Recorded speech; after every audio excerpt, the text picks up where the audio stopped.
Sa isang tahimik na baryo sa tabing dagat ng San Isidro, nakatira si Junjun, isang binatang may pusong babae, anak ng mahirap na mangingisdang si Mang Doro at ng mapagmahal na inang si Aling Nena. Sa kabila ng kahirapan, lumaki si Junjun na may mabuting kalooban, masipag, mapagmahal at laging tumutulong sa mga kabarangay. Ngunit sa kabila ng kanyang kabutihan, madalas siyang pagtawanan, alipustain at maliitin ng mga tao sa baryo dahil sa kanyang pagkatao. "Hoy Junjun, huwag ka nga dyan, baka mamalasin pa ang huli namin." Sigaw ni Berto, isa sa mga batang mangingisda habang itinutulak siya palayo sa pampang. Sanay na si Junjun sa ganitong pang-aapi. Minsan, binabato pa siya ng mga kabataang tambay kapag nakikita siyang naglalakad sa dalampasigan na nakasuot ng makukulay na damit na gawa lamang sa lumang tela ni Aling Nena. Ngunit sa likod ng lahat ng panlalait, may matatag na puso si Junjun. Kahit binubuska siya, lagi pa rin siyang nakangiti at nagsasabi ng, "Ayos lang po, sige lang. Ang mahalaga po, hindi ako gumaganti." Alam niyang hindi siya katulad ng iba, pero naniniwala siyang may dahilan kung bakit siya nilikha ng Diyos ng ganoon. Si Mang Doro, ang kanyang ama, ay tahimik ngunit mabigat ang loob sa sitwasyon ng anak. Mahirap para sa kanya tanggapin na ang kaisa-isa niyang anak na lalaki ay may pusong babae. Ngunit kahit may halong hiya at pagkalito, hindi niya kayang itakwil si Junjun sapagkat anak niya ito at kabiyak ng puso ni Aling Nena. Isang hapon, habang nag-aayos si Junjun ng mga lambat ng ama, lumapit ang isa sa kanilang kamag-anak, si Tia Sabel, isang matandang babae na kilala sa kanilang baryo bilang tsismosa at mapangmata. "Aba, Doro," panimula ni Tia Sabel, "hindi mo pa rin ba kayang disiplinahin ang anak mo? Ayan o, naglalakad na naman sa tabing dagat, kumikending parang babae. Ano na lang ang sasabihin mga tao? Nakakahiya." Hindi nakapagsalita si Mang Doro. Napayuko na lamang siya habang si Aling Nena ay mahigpit na kumapit sa kamay niya, sinenyasan siyang huwag magsalita. "Sabel," mahinahong sagot ni Aling Nena, "hindi mo alam ang puso ng anak ko. Mabuti siyang bata. Mas maayos pa nga siya kaysa sa mga tambay sa kanto." Ngunit umiling lamang si Tia Sabel. "Mabuti? Ha? Paano magiging mabuti ang anak na ganyan? Walang kinabukasan ng bakla. Sayang lang ang lahi niyo." Umalis ito habang nagbubunga nga at naiwan si Mang Doro na tila napahiya.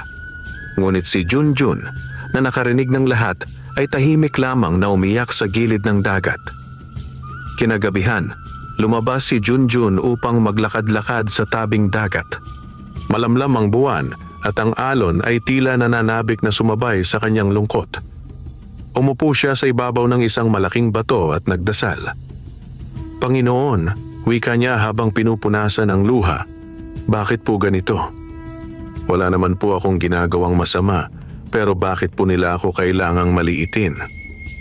Habang nakayuko siya, biglang kumislap ang tubig sa harap niya.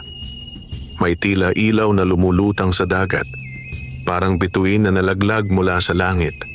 Tumitig si Junjun at nangilabot siya nang makita ang isang aninong gumagalaw sa ilalim ng tubig. Maya-maya, isang napakagandang nilalang ang sumulpot.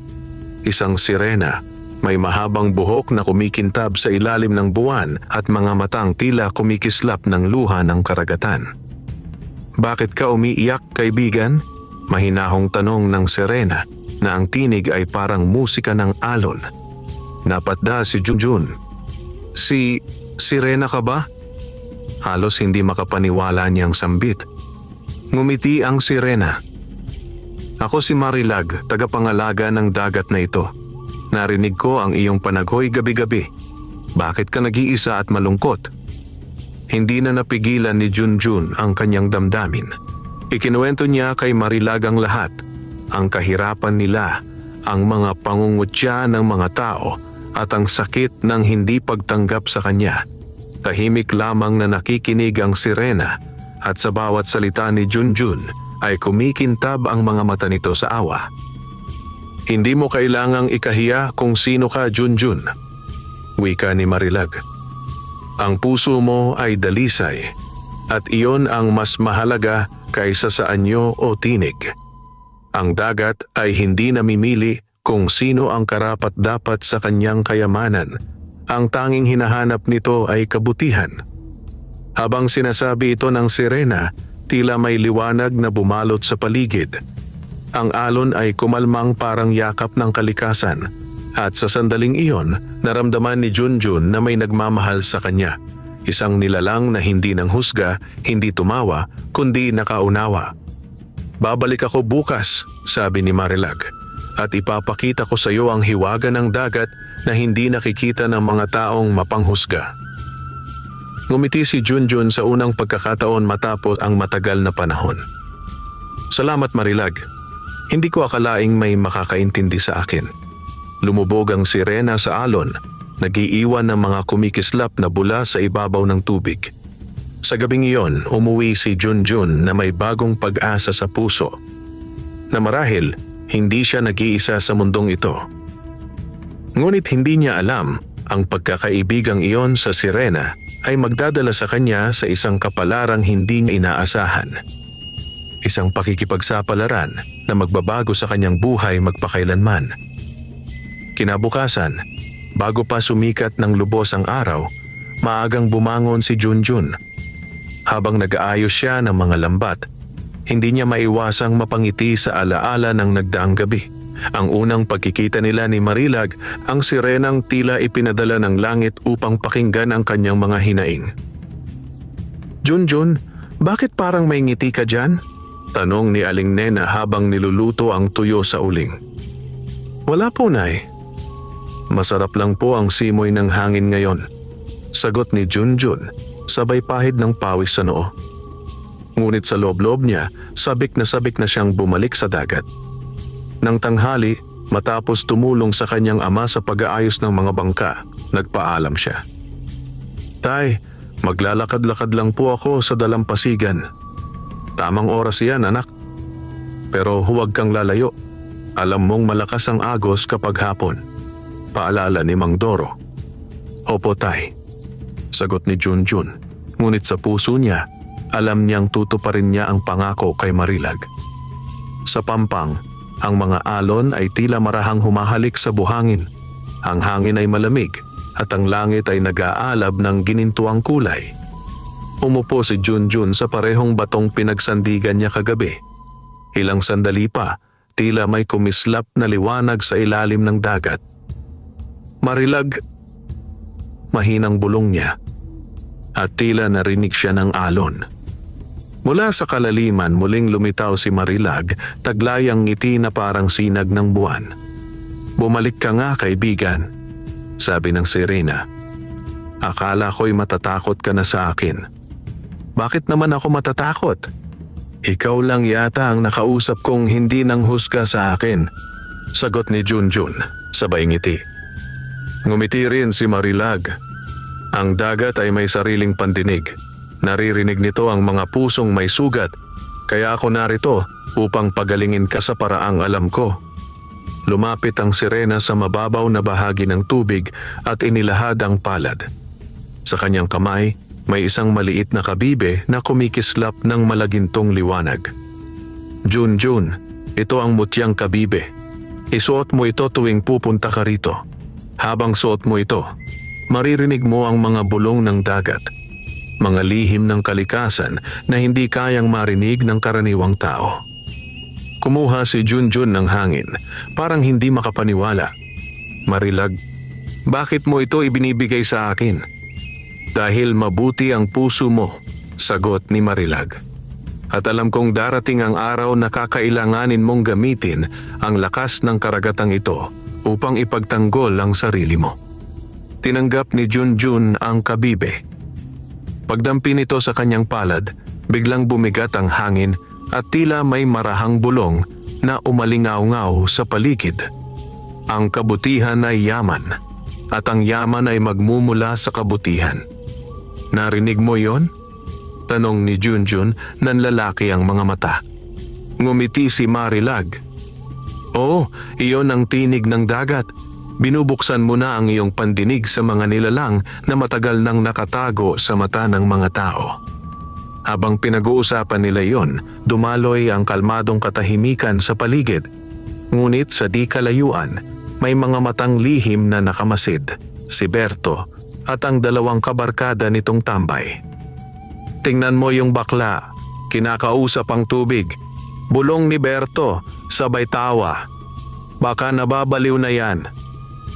Ngunit nang makita nilang tila may lumiliwanag sa kamay ni Junjun, natigilan sila. Ano yun?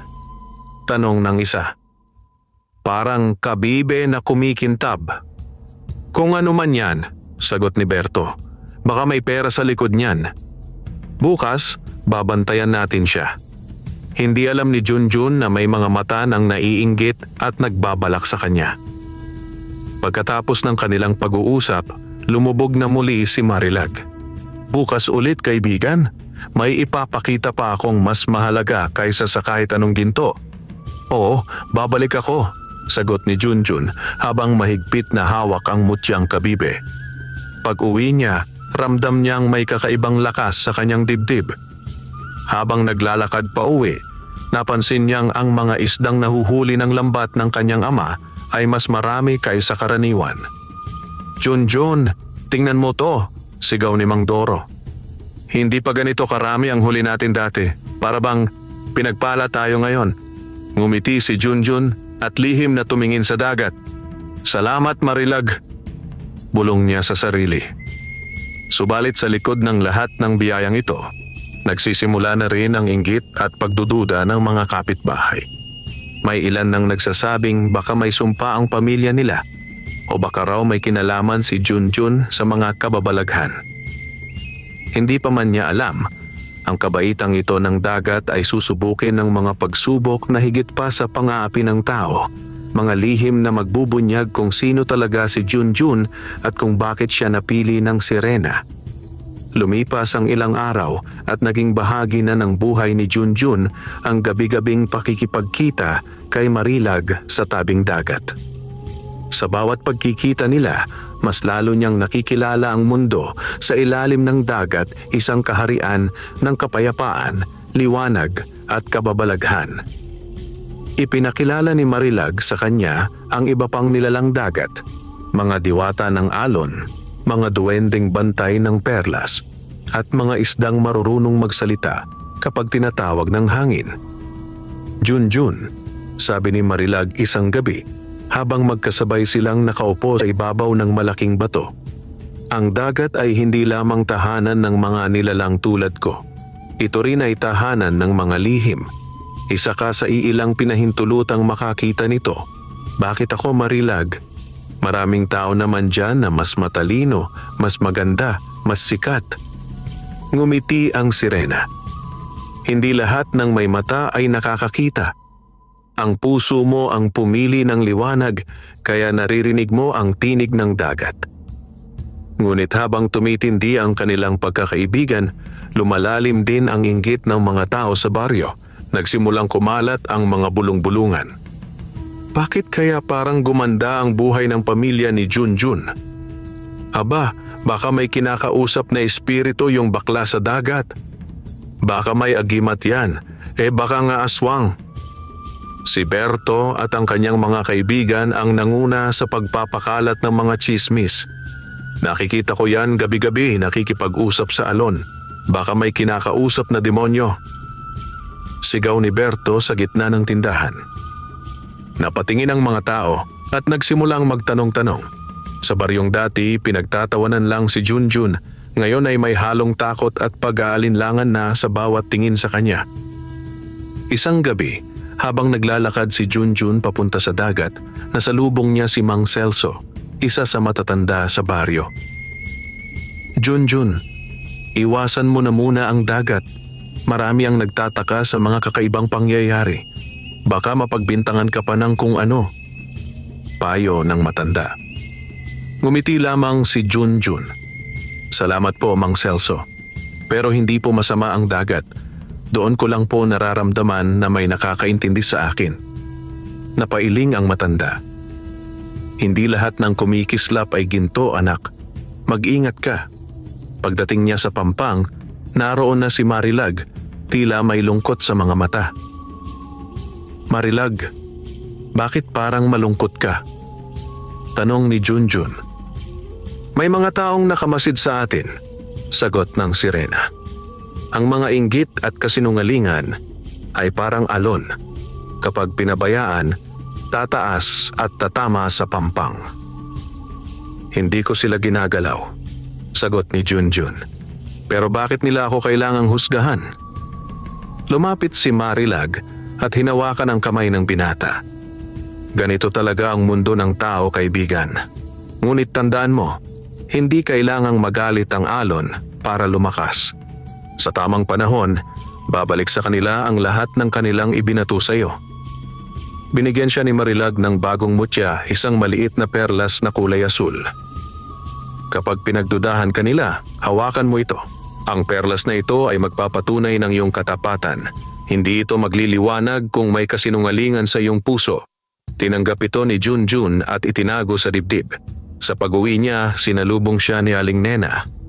Anak, saan ka na naman galing? Ang mga tao sa baryo ay kung ano-ano na ang sinasabi. Nanay, sagot ni Junjun. Hindi po ako gumagawa ng masama. Kaibigan ko lang po ang dagat. Niyakap siya ng ina, mahigpit, na para bang gustong ipagtanggol ang anak sa buong mundo. Basta mag-iingat ka, anak. Hindi lahat ng mabuti ay nauunawaan agad ng tao. Kinabukasan, nagising si Junjun sa ingay ng mga tao sa labas. Lumabas siya at nakita niyang nagtipo ng mga mangingisda. Doro, tingnan mo to. Puno ng isda ang dagat. Hindi na kailangang lumayo para manghuli. Sigaw ng isa. Nagulat si Mang Doro, isang pambihirang pangyayari iyon. Ang dagat ng San Isidro ay matagal nang tinaguriang mahirap hulihan. Parang may biyaya ang dagat ngayon, sabi ni Mang Celso. Ngunit habang nagdiriwang ang lahat, sa di kalayuan ay nakamasid si Berto, puno ng inggit. Biyaya daw? Biyaya ng sirena, yan. Kung hindi natin maagaw, baka tuluyan na tayong lamunin ng sumpa. Samantalang si Junjun, habang nakatingin sa malayong alon, ay mahigpit na hawak ang mutyang perlas ni Marilag. Marilag, bulong niya, bakit ko nararamdaman na may darating na unos? Sa ilalim ng tubig, sa malalim na kaharian ng dagat, nakatingin si Marilag sa mga alon ng liwanag at doon niya nakita ang mga larawan ng panganib. Junjun, sana'y maging matatag ka, wika ng sirena. Dahil hindi lahat ng kayamanang darating ay ginto, ang ilan ay pagsubok na balot sa ningning. Lumipas ang mga araw at lalo pang dumami ang biyayang dumarating sa pamilya ni na Junjun. Araw-araw, tila kusa nang lumalapit ang mga isda sa kanilang bangka. Ang dating halos walang huli si Mang Doro ay ngayoy may labis-labis na kita sa palengke. Ang kanilang bahay na dati tagpi-tagpi ay unti-unting naayos, may bagong bubong. At ang ina ni Junjun ay nakapagpundar pa ng maliit na tindahan. Ngunit sa kabila ng mga biyayang ito, kasabay din ang pagdami ng mga matang mapanlait, mga bibig na mapanira at pusong puno ng inggit. Hindi yan natural, sabi ni Tia Sabel habang nagbubulungan ang mga kababaihan sa labas ng tindahan. Walang ganyang swerte kung hindi may kausap na masamang espiritu. Yung bakla na yon, siguradong may kakutsaba sa dagat. Baka nga sirena, dagdag ng isa. Baka ginayuman niya para yumaman sila. Tsisk, nakakatakot. Dapat ipataboy yan sa pari. Habang nagtitinda si Aling Nena, rinig niya ang mga salitang iyon, pero pinili niyang manahimik. Sa loob-loob niya, alam niyang walang ginagawang masama si Junjun. Ngunit bilang ina, ramdam niya ang bigat ng hinaharap ng anak. Nang gabing iyon, nakaupo si Junjun sa pampang, hawak ang mutyang perlas ni Marilag. Lumapit si Marilag na tila may mabigat na kalooban. "Marilag," sabi ni Junjun, "naririnig ko na po ang mga bulungan ng mga tao. Sinisisi nila ako sa lahat ng magagandang nangyayari." "Ganyan talaga ang mga tao, Junjun," sagot ng sirena. "Ang ilaw ay nakakaakit, ngunit kasabay niyon ay may mga lilim na susubok sa iyo." Tahimik silang tumingin sa dagat. Sa malayo, may mga alon na tila umiikot sa gitna ng karagatan. "Marilag, ano yon?" tanong ni Junjun. "Yan ang mga bantay ng dagat. Nararamdaman nilang may paparating na panganib. Ang inggit ay parang bagyo. Kapag pinalaki, kayang sirain ang kahit anong biyaya." Habang sila'y nag-uusap, hindi nila alam na sa may likod ng mga punong niyog ay nagmamasid si Berto. May dala siyang sako at lambat. "Ngayon ko mapapatunayan sa lahat. Yung baklang to may kababalaghan nga," bulong ni Berto sa sarili. Habang abala si Junjun sa pakikipag-usap kay Marilag, biglang itinapon ni Berto ang lambat sa tubig. Inasintahan ang bahagi kung saan lumilitaw ang sirena. "Hoy! Anong ginagawa mo?" sigaw ni Junjun. Ngunit huli na. Nasangga ni Marilag ang lambat at agad siyang natali rito. Nagpumiglas siya, ngunit masyadong makapal ang tali. "Marilag!" sigaw ni Junjun, sabay talon sa tubig upang tulungan siya. Hinila ni Berto ang lambat, ngunit lumaban si Junjun. "Bitawan mo yan. Wala kang karapatang saktan siya." "Bakit, ha? Para ipagtanggol ang kabit mong sirena?" Sabay tawa ni Berto, puno ng panguuyam. "Mas mabuti pa, dalhin ko to sa mga tao para malaman nilang may kinakasamang demonyo ang baklang to." Ngunit biglang kumidlat sa kalangitan. Lumakas ang alon at sa isang iglap ay nagdilim ang paligid. Mula sa kailaliman, sumirit ang liwanag na asul, ang mga bantay ng dagat na binanggit ni Marilag. "Berto, tumigil ka!" sigaw ni Junjun, ngunit tumawa lamang ito. "Hindi mo ako mapipigilan. Ako ang magiging bayani dito." Sa isang iglap, isang dambuhalang alon ang tumama sa pampang. Tinangay si Berto at ang kanyang mga kasamahan. Ang lambat ay napigtas at nakawala si Marilag.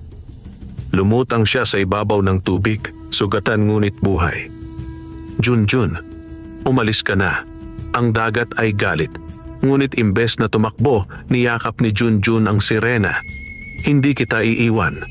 Kasalanan ko ito." Ngunit ang dagat ay tila nagpakalma nang makita ang kabutihan ng binata. Ang liwanag mula sa perlas ay kumalat at unti-unting humupa ang alon. Sa huli, nasagip sina Berto, bagaman walang malay. Kinabukasan, nagising ang buong baryo sa balita. Nakita raw si Junjun sa tabing dagat, buhay at ligtas. Ngunit may kakaibang liwanag ang balat at buhok, parang sinag ng dagat. Si Berto naman, nang magkamalay, ay tila nagbago ang loob.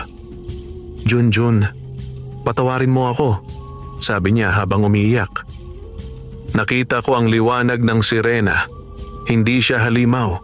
Ikaw ang may dalang kabutihan." Mula noon, unti-unting nagbago ang tingin ng mga tao kay Junjun. Ngunit kahit may kaunting pag-unawa na ang ilan, alam niyang hindi pa tapos ang lahat. "Marilag," sabi ni Junjun sa gabing iyon, "salamat sa pagligtas sa akin. Pero alam kong may mas malaking dahilan kung bakit tayo nagtagpo." Ngumiti si Marilag. "Oo, kaibigan. Ang dagat ay may handog sa iyo. Ngunit bago mo ito matanggap, kailangan mo munang patunayan sa lahat na ang kabutihan ng puso ay mas makapangyarihan kaysa sa kayamanan ng mundo." Tumitig si Junjun sa dagat na kumikislap sa ilalim ng buwan. "Kung iyon ang kapalit ng lahat, handa ako, Marilag." At sa ilalim ng tubig, sa kailaliman ng asul na kaharian, tila may kumikilos na mahiwagang puwersa. Isang kayamanang matagal nang nakatago, naghihintay sa pusong karapat-dapat. Makalipas ang ilang araw mula sa pangyayari, unti-unting bumalik sa normal ang takbo ng buhay sa baryo ng San Isidro. Ngunit hindi na kagaya noon, marami na ang nagbago. Si Junjun na dati kinukutya at tinutuligsa ay ngayoy tinitingala ng ilan. Hindi dahil sa takot, kundi dahil sa hiwagang nakita nila sa kanya. Ang kababaang loob at kabutihan na hindi nagbago kahit pagkatapos ng unos. Si Berto naman ay naging tahimik.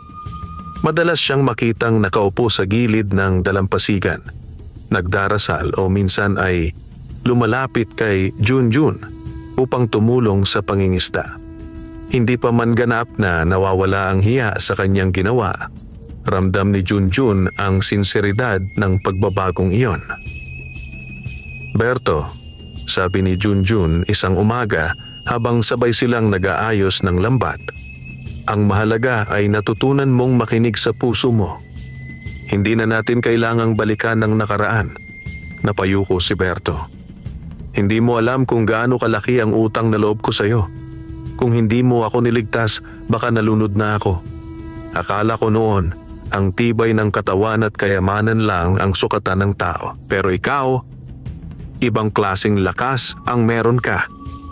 Ngumiti si Junjun. Hindi ko alam kung lakas ba talaga iyon. Siguro awa lang at pag-ibig sa kapwa. Habang lumilipas mga araw, palaging bumabalik si Junjun sa dalampasigan upang makipagkita kay Marilag. Ngunit napansin niyang tila may lungkot ang sirena sa mga mata nito. Marilag, bakit parang mabigat ang kalooban mo nitong mga huling gabi? Tanong niya. Junjun, sagot ng sirena. May babala ang karagatan. Malapit nang magising ang mga bantay ng yaman, ang mga espiritong tagapangalaga ng lihim ng dagat. Sila ang mga nilalang na hindi basta nagbibigay ng kayamanan. Sinusubok muna nila ang puso ng tao. Kayamanan? Nagtatakang tanong ni Junjun. Anong kayamanan ang sinasabi mo? Ang kayamanang matagal nang nakatago sa kailaliman, ang gintong perlas ng kabutihan. Iyon ay hindi para sa mga mapaghangad, kundi para sa taong handang ibahagi ito para sa kapwa. Habang sinasabi iyon ni Marilag, tila kumislap ang dagat at ang mga alon ay nagsimulang gumuhit ng mga hugis sa ibabaw ng tubig. May nakita si Junjun na tila daan ng liwanag patungo sa gitna ng karagatan. Marilag, iyon ba ang daan patungo sa yaman? Tanong niya. Hindi pa panahon, wika ng sirena. Ngunit darating ang sandali na ikaw ang tatawagin ng dagat para sundan ang daang iyon. At kapag dumating ang oras na iyon, huwag kang matakot. Huwag mong kalimutan. Hindi mo kailangang maging mayaman upang maging makapangyarihan. Ang kabutihan ng puso mo ang tunay na kayamanan. Lumipas pa ang mga araw at isang gabi, habang natutulog si Junjun, may narinig siyang bulong mula sa mutyang perlas na bigay ni Marilag. Junjun, oras na. Nagising siya at napatingin sa labas. Ang buong dagat ay kumikislap ng malaasul na liwanag. Ang alon ay parang umaawit. Dali-dali siyang tumakbo palabas at sinundan ng liwanag patungo sa pampang. Sa dalampasigan, naroon si Marilag. Junjun, sabi niya. Handa ka na ba? Handa po, sagot ng binata, bagaman nanginginig sa kaba. Isuot mo ang mutyang kabibe sa dibdib mo. Huwag kang hihinga kapag naramdaman mong hinahatak ka ng tubig. Ako ang gagabay sa iyo. Sumunod si Junjun. Lumusong sila sa tubig at sa isang iglap parang dinala sila ng hangin pababa sa kailaliman ng dagat.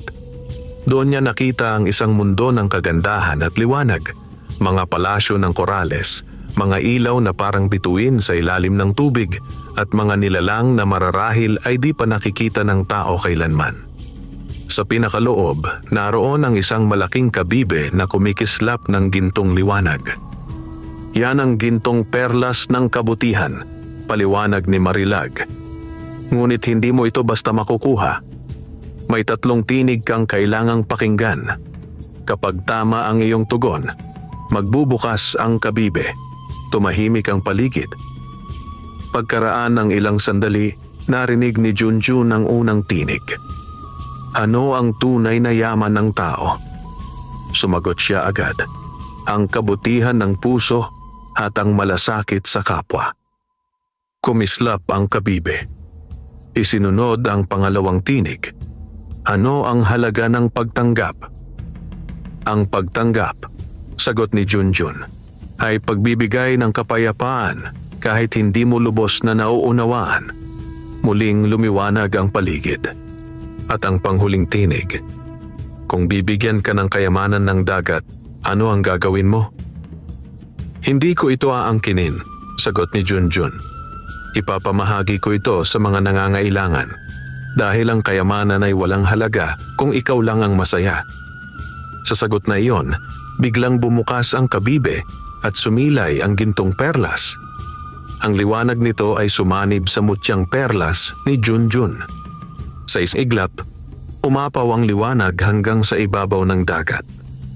Pag-ahon nila, napansin ni Junjun na ang mga bangkang dati sira at walang laman ay puno na ng mga isda at kabibeng kumikintab na parang ginto.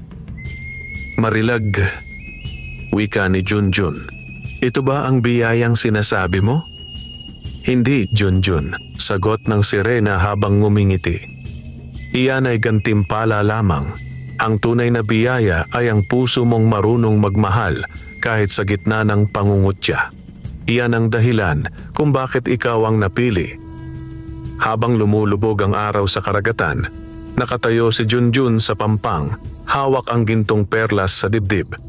Sa kanyang likuran, ang mga tao sa baryo ay dumarating isa-isa, nagtataka, namamangha. Junjun, sabi ni Mang Celso, ikaw ba ang may gawa nito? Ngumiti siya. Hindi po, ang dagat lang po. Ako'y isa lamang tagapagdala ng kabutihan nito. At mula noon, ang pangalan ni Junjun ay naging simbolo ng pag-asa at kabutihan sa buong San Isidro. Ngunit sa likod ng lahat ng ito, may mga anino pa ring kumikilos sa kadiliman, mga taong ayaw maniwala at gustong maagaw ang kayamanang kanyang taglay. Ang kapayapaan ay tila panandalian lamang sapagkat paparating ang panibagong pagsubok. Ang pagyabong ng buhay ng pamilya ni Junjun ay mabilis na kumalat sa buong baryo. Ang dating kubo na pinagtatawanan ng marami ay ngayoy may matibay na dingding, maayos na bubong, at kahit hindi marangya ay maaliwalas at puno ng pag-asa.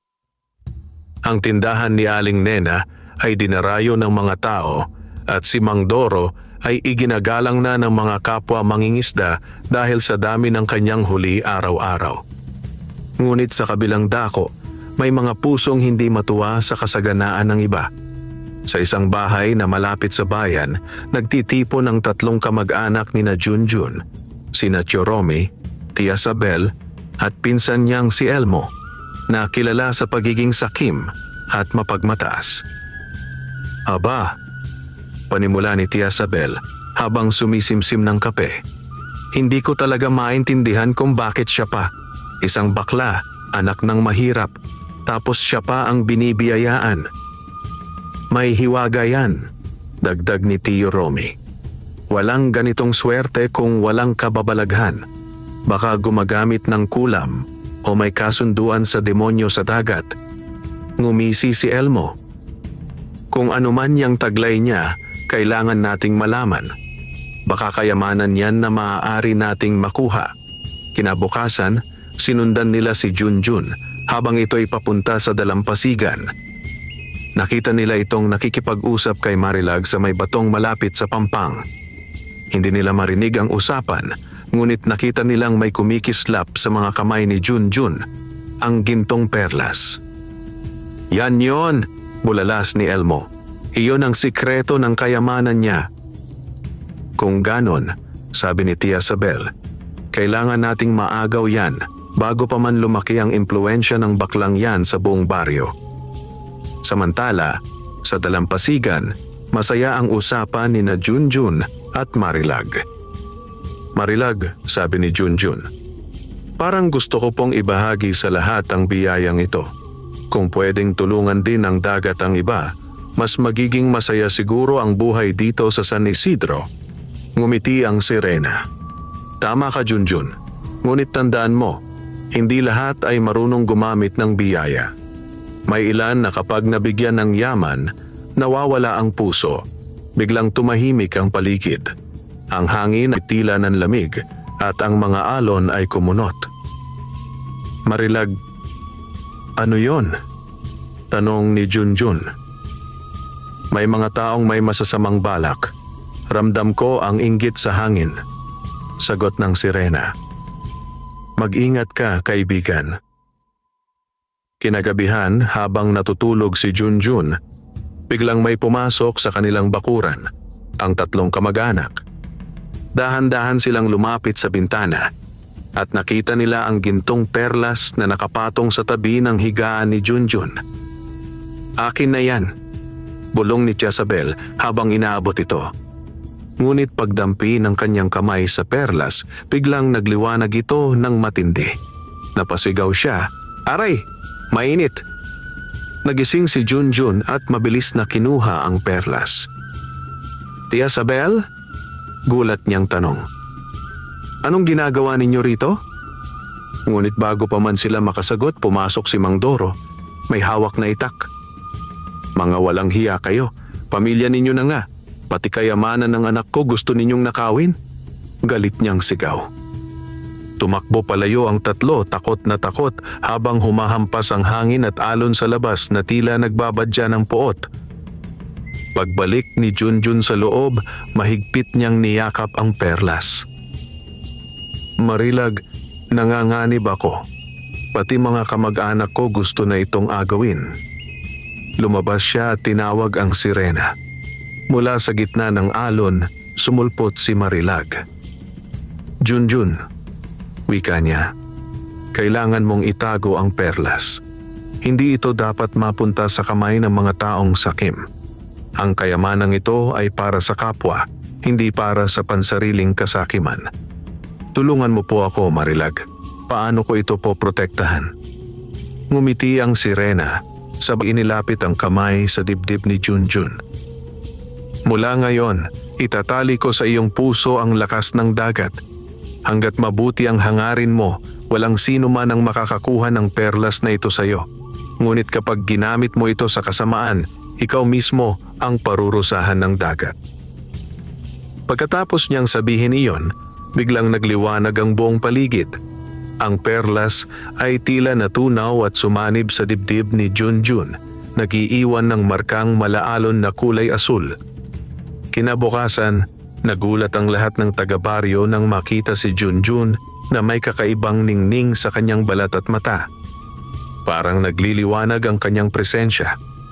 Ngunit imbes na takot, dama ng mga tao ang kapayapaan tuwing nandyan siya. "Junjun," sabi ni Mang Celso, "para kang sinugo ng langit." Ngumiti si Junjun. "Hindi po ako banal. Isa lang po akong anak ng mangingisda na tinuruan ng dagat kung paano magmahal.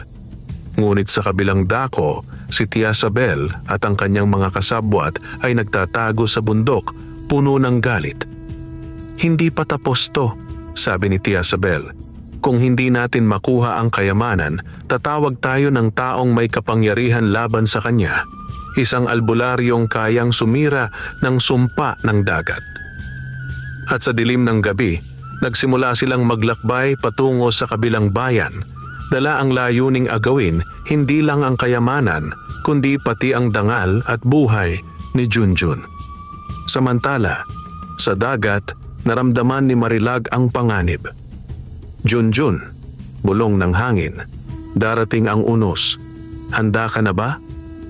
Ang katahimikan ng San Isidro ay malapit nang mabasag muli, hindi ng alon, kundi ng kasamaan ng pusong sakim. Makalipas ang 3 araw, muling sumiklab ang kaguluhan sa baryo ng San Isidro. Mula sa kabilang bayan, dumating ang isang matandang albularyo na kilala sa tawag na Mang Kanor, isang lalaking may mahahabang buhok, kulay abo na balbas, at mga mata na tila nag-aapoy sa dilim. Kasama niya sina Tia Sabel, Tio Romy at Elmo, na ngayon determinadong maagaw ang hiwagang kayamanan ni Junjun. Kung totoo ngang pinagtitibay ng dagat ang kapangyarihan ng baklang iyon, sabi ni Jezabel habang nakayuko sa matanda, kailangan ninyong tanggalin iyon sa kanya, Mang Kanor. Kami dapat ang karapat-dapat sa kayamanang iyon. Kami ang totoong kadugo. Ngumiti ang albularyo, isang ngising puno ng kasakiman. Walang kapangyarihan ng dagat na hindi ko kayang labanan, wika niya. Ngunit kapalit nito, kailangan ko ng kabayaran. Isang buhay na inosente upang maging alay. Napatigagal si Elmo. Alay? Kung gusto ninyong maagaw ang kayamanan, kailangan kong basagin ang sumpa ni Marilag, ang sirenang nagbantay sa kanya. At iyon ay hindi magagawa ng walang dugo. Habang nag-uusap sila, sa kabilang panig naman ng baryo ay tahimik na namumuhay sina Junjun at ang kanyang pamilya. Hindi nila alam na sa dilim ay may nagbabalak ng masama. Gabi noon, maliwanag ang buwan at kalmado ang dagat. Nakaupo si Junjun sa pampang, kausap si Marilag. Marilag, parang may kakaibang hangin ngayong gabi. Sabi niya, ramdam ko, may paparating na panganib. Tama ka, Junjun, sagot ng sirena na tila may kaba sa tinig. Nararamdaman kong may gumagalaw na puwersa ng kasamaan. Isa itong albularyong gumagamit ng itim na mahika. Ang layunin niya ay agawin ang gintong perlas sa iyong puso. Nagulat si Junjun, pero paano niya makukuha iyon? Hindi ba't sinabi mo, nakaugnay na ito sa aking kaluluwa? Kapag nasugatan ang iyong puso ng takot o galit, doon siya makakapasok. Kaya kailangan mong manatiling payapa at matatag. Huwag mong hayaan ang galit o takot na manaig. Ngunit sa di kalayuan, dumating si Mang Kanor kasama ang tatlong magkakamag-anak. May dala siyang bote ng itim na langis, alikabok ng abo at balahibo ng uwak. Magsisimula na ang kanyang ritual. Tatawagin ko ang hangin ng dilim, sabi ni Mang Kanor. Dinig mo ba, dagat? Isinusumpa ko ang iyong alon. Ilabas mo ang yaman mo at ibigay sa amin ang perlas ng liwanag. Biglang lumakas ang hangin. Ang katahimikan ng gabi ay napalitan ng mga dagundong ng alon at kulog. Mula sa gitna ng dagat ay tila may kumikilos na puwersa. Marilag! Sigaw ni Junjun. Anong nangyayari? Si Mang Kanor. Binubuksan niya ang hangin ng dilim. Lumubog si Marilag upang labanan ng mga itim na alon, ngunit bigla siyang tinalo ng isang malakas na agos. Ang tubig ay nagkulay abo. Tumilapon si Marilag pabalik sa pampang, sugatan. Junjun, mahina niyang sabi, huwag kang lalapit sa kanya, sapagkat siya'y ginamitan ng sumpang itim. Lumapit si Junjun, pero hinarang siya ng albularyo. Aba, ito pala ang binata ng dagat, sabi ni Mang Kanor, sabay tawa. Ibigay mo sa akin ang gintong perlas at patatahimikin ko ang dagat. Hindi mo ito makukuha. Ang kayamanang ito ay para sa kabutihan, hindi sa kasakiman, sigaw ni Junjun. Ngumisi ang albularyo, sabay-saboy ng abo sa hangin. Kung gayon, mararanasan mo ang galit ng aking mga anino. Biglang bumuka ang lupa at lumabas ang tatlong nilalang, mga aninong may hugis tao, may mga matang pula at tinig na parang hangin. Nilapitan nila si Junjun, ngunit sa bawat galaw nila lumiliwanag ang asul na marka sa dibdib niya. Dagat, bigyan mo ako ng lakas, sigaw ni Junjun. Sa isang iglap, sumirit ang tubig mula sa pampang, bumalot sa kanya, at naging parang balabal na liwanag. Ang mga anino ay umatras, tila nasusunog ng asul na alab ng dagat. Hindi mo ako matatalo, albularyo! Ngunit hindi sumuko si Mang Kanor. Ipinukol niya ang isang bote ng itim na langis sa lupa, at sa sandaling mabasag ito, lumabas ang usok na may hugis halimaw. Marilag, sigaw ni Junjun. Tulungan mo ako! Ngunit si Marilag ay nanghihina, kaya't inangat ni Junjun ang kanyang mga kamay sa alon. Kung ako man ay anak ng tao, hayaan ninyong maging tinig ako ng dagat ngayong gabi. Ang alon ay biglang lumakas. Umabot ito hanggang sa mga puno ng niyog. Tinangay ang albularyo at ang kanyang mga kasabwat. Ang sigaw ni Mang Kanor ay umalingaw-ngaw. "Hindi ka pa tapos, Junjun. Babalik ako." Bago siya lamunin ng dagat. Lumipas ang ilang minuto at bumalik ang katahimikan. Huminto ang ulan at ang buwan ay muling nagliwanag. Lumapit si Marilag. Mahina ngunit nakangiti. "Junjun, nagawa mo. Pinaglaban mo ang kabutihan, hindi sa pamamagitan ng galit, kundi ng lakas ng puso." "Marilag, muntik na akong matalo," sagot ni Junjun habang umiiyak. "Akala ko katapusan na namin." "Hindi pa ito ang katapusan, kaibigan," sabi ng sirena. "Ngunit napatunayan mong karapat-dapat kang maging tagapangalaga ng liwanag ng dagat." Niyakap ni Junjun ang sirena. Sa gabing iyon, nagliwanag ang buong San Isidro, hindi dahil sa buwan, kundi dahil sa asul na liwanag mula sa dagat, tanda ng tagumpay ng kabutihan laban sa kasamaan. Ngunit sa kailaliman ng karagatan, sa pinakadilim na bahagi, isang anino ang gumalaw. Ang natitirang diwa ni Mang Kanor, humihinga pa, nagbabalak ng paghihiganti. Lumipas ang 3 linggo matapos ang madilim na gabi ng labanan. Muling bumalik sa katahimikan ang baryo ng San Isidro. Ang dagat ay kalmado at ang mga tao ay muling nakangiti. Salamat sa kabayanihan ni Junjun. Sa wakas, natutunan ng mga taga-baryo na tanggapin siya hindi bilang baklang anak ng mahirap na mangingisda, kundi bilang simbolo ng kabutihan at pag-asa. Tuwing umaga, sabay silang nangingisda ni Mang Doro habang si Aling Nena ay abala sa tindahan.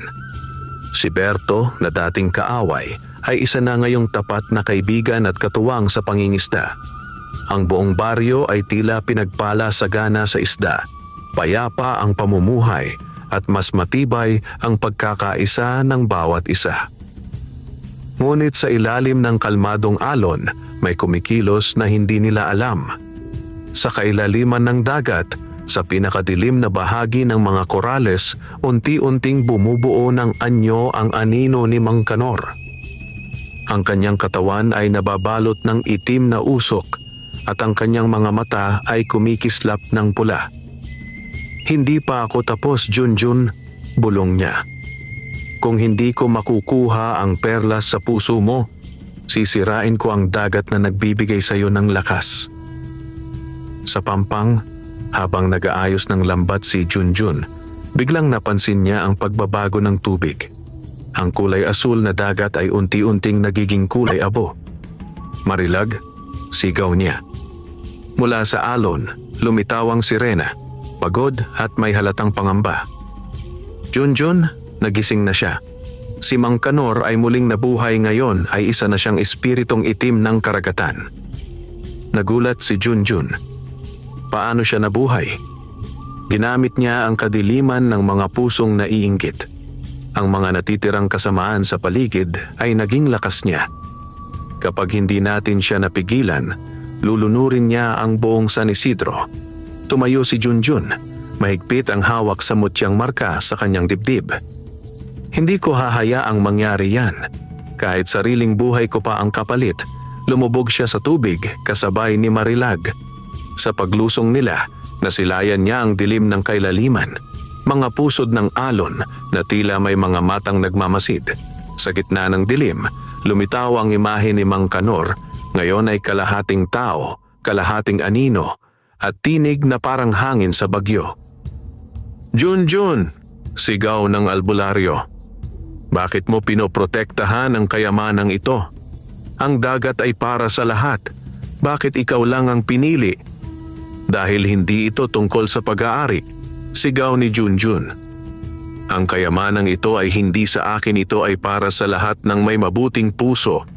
Ngunit tumawa si Mang Kanor. "Mga salita lamang yan. Lahat ng tao ay marupok at pati ikaw ay magigiba rin kapag nasubok." Biglang lumakas ang alon.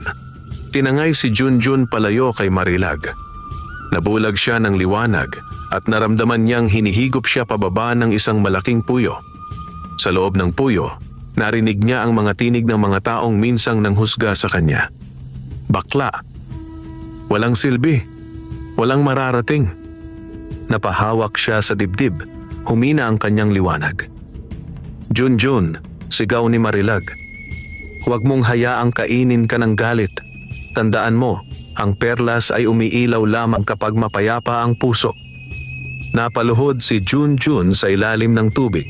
Nagsara ang kanyang mga mata at binigkas ang mga salitang tinuro sa kanya ni Marilag. Ang dagat ay hindi sa akin, kundi sa lahat ng mabuti.